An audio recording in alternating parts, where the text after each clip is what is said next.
film 2, as Aragorn, Legolas, and Gimli go on their journey to rescue Merry and Pippin, they come across the Rohans, and they have to cross the Rohans' lands.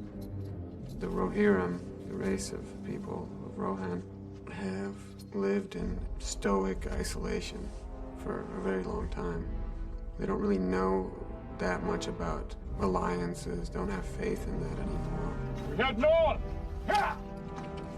They're very staunch warriors. They have great character, strong, sort of fearless warriors with long spears on fast horses. Highly romantic stuff.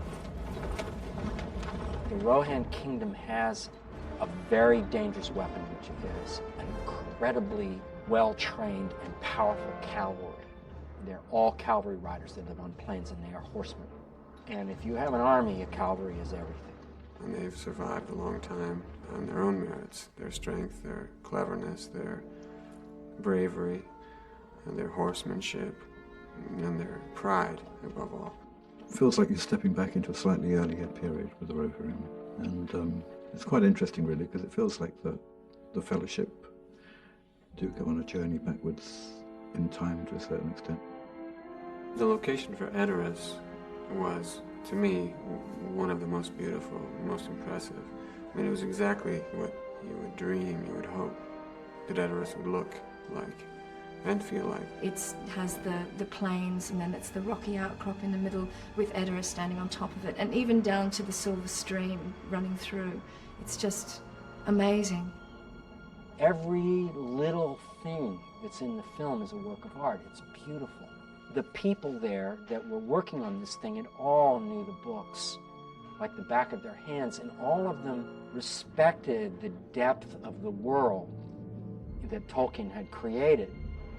We had to put in 1.5 kilometres of road up the side of a mountain with a couple of bridges over these rivers, and we encountered winds of up to 180 kilometres an hour. What was interesting about it is the whole thing is a bloody wind tunnel, because you've got these two mountain ranges, if you like, fairly close together, and a crag in top.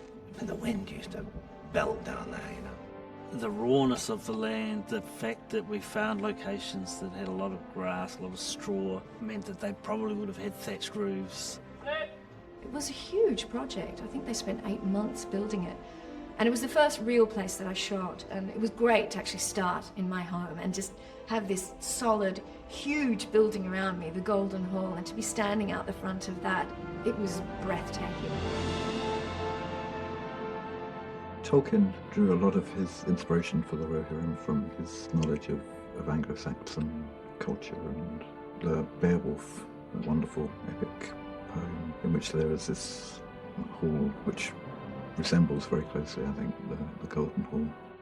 Lots of, wooden beams, horse motifs all around. Obviously lots of, golden fixtures, intricate designs on the floor, the stonework on the floor, the masonry, had interesting patterns and motifs, right the way through it.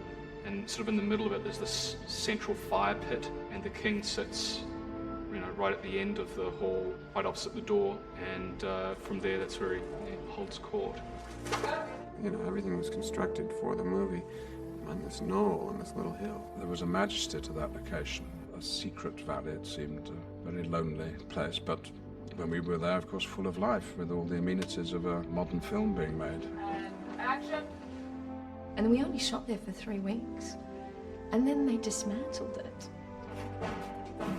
And if you go back to the valley now, which will take you about an hour and a half from the main road, you'll find no evidence that there was ever a film made there. The set is gone, the service roads that led up over this rocky outcrop have gone, and now it's just the sheep and the wind.